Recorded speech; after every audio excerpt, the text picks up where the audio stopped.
반갑습니다. 모든 낙찰자들이 행복한 1% 기부를 희망하는 경매채널 김도현입니다. 이번 수업은 2018 타경 108,717호 경남 창원시 진해구, 오랜만에 진해구 사건을 해보겠습니다. 진해구 용원동에 있는 일신림 아파트입니다. 물건의 종류는 여기 보시다시피 아파트고, 토지 면적은 대지권이죠. 19평, 상당히 큰 것 같습니다. 건물 면적은 30.77평, 전용 면적이 30평이면 우리 소위 말하는 분양 면적은 39평, 38평 이 정도 되는 아파트인 것 같습니다. 토지 건물 일괄 매각입니다. 토지와 건물은 일괄해서 매각한다, 그 뜻입니다. 청구 금액은 1억 4,600, 1억 77만 6천 924원. 이제 이 금액을 받을 채권자가 경매 신청을 해서 진행했다, 그렇게 보시면 됩니다. 감정가는 2억 1,800이었습니다. 그러나 지금 두 번 유찰되었습니다. 2회 유찰돼서 64% 최저가 1억 3,952만원. 소유자는 손 누구누구 외 1명이고, 채무자도 손 누구누구. 아마 이 소유자 두 사람 중 한 사람이 이 채무자인 것 같습니다. 보기에는. 입찰 처음에 7월 15일날 2억 1,800 했는데 한번 유찰되고, 이때 또 아무도 입찰하지 않아서 또 유찰됐습니다.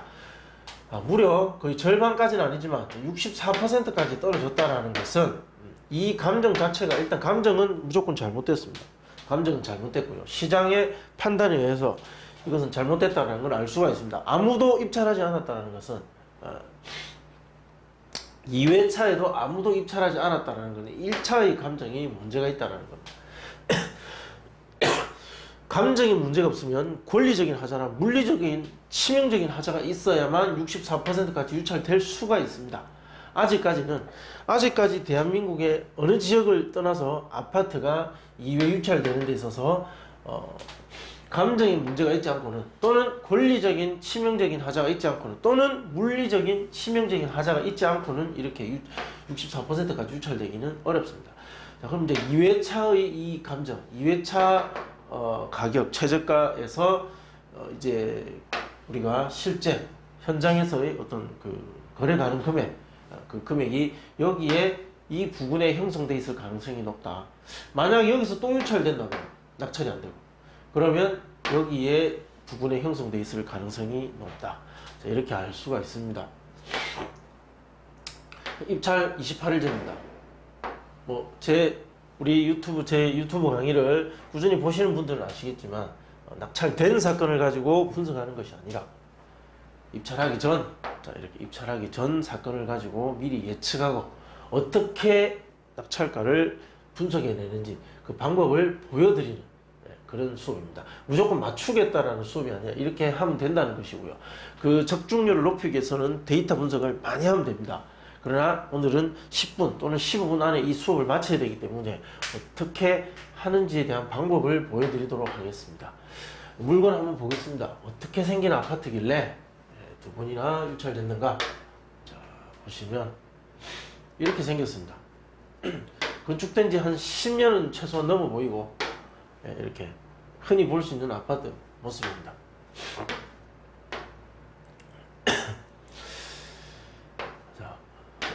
물건 현황을 보면 아까 잠깐 봤다시피 대지권 19평, 그리고 전용 면적 30.7평의 철큰 콘크리트 벽식 구조의 아파트입니다. 여기서 우리가 조금 더 주목해야 될 것은 1층이라는 것. 1층.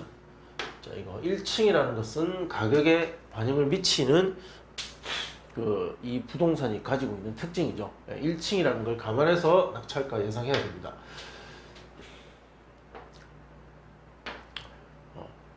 여기 보시면 약간 참고사항이 있습니다. 참고사항. 여기 보시면 현황. 어린이집으로 이용 중이다. 어린이집으로 이용 중인 아파트다. 뭐 그런 특징이 있다.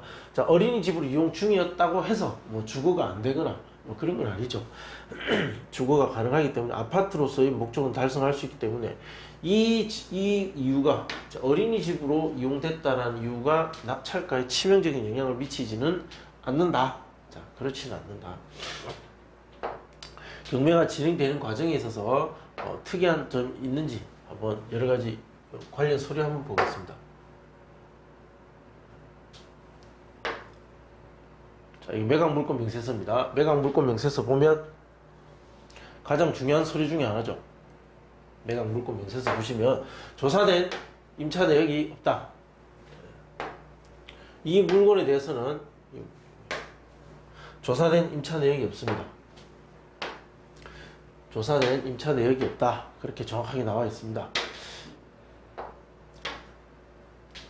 그리고 현황조사서 한번 보겠습니다. 집행관이 현장에 갔을 때 현장이 어떠했는가 보겠습니다. 이것도 되게 중요합니다. 채무자, 소유자가 점유하고 있다. 조사된 임차 내역은 없고 채무자, 소유자가 점유하고 있다고 정확하게 기재해놨습니다. 전입세대 열람 내역을 보니까 본건에 어떤 다른 사람이 있고, 자, 이 사람 확인해보니까 이 등재된 사람, 전입세대 열람을 해보니까 등재된 사람은 소유자의 자녀로 됐다. 그러니까 그 소유자 또는 채무자의 세대를 명도하면 되겠다. 자, 문건 접수 내역 한번 보겠습니다. 경매 진행하는 동안 이해관계자들이 어떠한 서류를 접수했는가를 보면 낙찰자가 낙찰받고 나서 주의 깊게 봐야 돼. 낙찰받고 나서 영향을 미칠 수 있는 이해관계자가 누가 있는지 한번 살펴볼 수 있죠. 경매 진행하기 위해서 등기 필증 제출, 교부 청구서 제출, 자, 감정 평가서 제출, 그리고 현황조사 보고서 제출, 근저당권자의 권리신고 제출, 채권자 승계신고 제출, 집행관 길 입찰조서 제출. 자, 특이한 이해관계자나 또는 점유자, 세입자의 문건 접수 내역은 하나도 없습니다. 자, 지금까지의 서류 검토를 봤을 때는 채무자, 소유자가 점유하고 있는 것 같습니다. 그럼 등기 현황이 어떤지 한번 볼게요. 등기 현황. 자, 소유권을 가진 어떤 사람의 소유자, 소유권이 있고, 그리고 세 번째 2016년 1월 14일 근저당권, 가장 빠른 등기부에 가장 빠른 근저당권자가 있습니다. 자, 어떤 근저당권자가 1억 8,720만 원, 이 사람이 경매 신청한 겁니다. 자, 이거 2016년 1월 14일 근저당 말소 기준 권리고, 이 등기 이후에, 이 권리 이후에 그 밑에 있는 것은 모두 소멸입니다. 매우 단순한 권리 관계의 권리 구조를 가지고 있습니다. 이 근저당 2개, 그리고 경매 신청, 이게 전부 다입니다. 기타 다른 압류나 뭐 이런 거 없습니다. 없고, 결국 이 돈 때문에 경매 나오고 이자를 내지 못해서, 이게 분명히 은행입니다. 표시는 안 돼 있지만 이 은행에 대출을 받고 이자를 내지 못해서 경제적 상황이 매우 좋지 않은, 이자를 내지 못할 만큼 어렵다. 자, 이렇게 추측이 됩니다. 제가 준비한 자료 보겠습니다. 매수인이 인수하게 될 부당, 등기사항에 보셨겠지만 말소 기준 등기 이후에 뭐 다른 인수할 만한 특이한 권리관계는 없습니다. 입찰가 명도에 영향을 줄 수 있으니까 관리비, 자, 이거 이자 못 내서 경매 나왔는데 이 관리비 연체 안 돼 있을 리가 없죠. 이 관리비가 명도할 때 영향을 미칠 수 있으니까 꼭 확인하시기 바랍니다. 공과금은 관리비 포함 여부인지 확인하시면 되고, 현황조사서에 나와 있다시피 채무자, 소유자 점유 있다고 기재되어 있고, 전입세대에 열람되어 있는, 열람을 해보니까 거기 기재되어 있는 사람은 소유자의 자녀로 되어 있습니다. 따라서 명도 대상자는 소유자 또는 채무자 세대를 상대로 명도를 진행하면 됩니다. 소유자가 2명입니다. 자, 2명. 이 2명 중에 정확하게 누구의 자녀가 점유하고 있는지 만약 정확하게 파악이 안 된다면 이 두 세대를 상대로 모두 인도 명령을 신청하면 됩니다. 소유권자, 채무자, 이 사람을 상대로 명도를 한다. 예상 기간은 1에서 3개월 정도. 강제 집행을 한다면 350에서 약 400 정도 예상이 되더라. 그러면 350만 원 이하에서 협의가 된다면 그 돈을 주고 그냥 내보내는 것이 최선이다. 명도 소송 가능성은 희박합니다. 그러면 자, 여기까지가 이 물건에 얽혀있는 권리관계, 낙찰자가 해결해야 될 부분입니다. 그것은 채무자 또는 소유자 세대를 명도하는 것이다. 자, 그들을 명도하기 위해서 금전적 비용으로 환산을 하자면 약 350만 원 정도 선에서 가능하겠더라. 그러면 이 돈만 다른 사람 돈이라고 빼놓고 생각하자 이거죠. 자, 낙찰가 분석 들어가 보겠습니다. 현재 나와 있는 시장의 동평형대 매물입니다. 자, 우리가 1층입니다. 1층 가장 비슷한 층이 2층이네요. 2억 1천 호가하고 있습니다.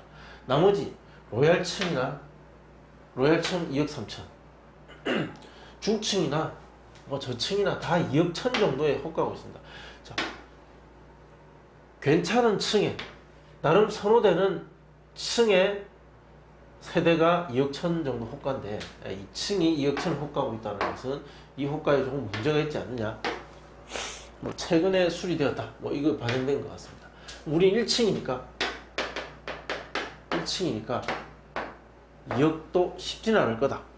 그러면 실거래가 신고를 보면 2018년도에 보면 2억 2천에서 거의 1억 9,900은 2억에 가깝죠. 2억에서 2억 2천 사이에 인테리어 상태에 따라서 뭐 거래가 이루어졌을 것이다. 자, 마지막에 보면 1억 9천 하나가 있습니다.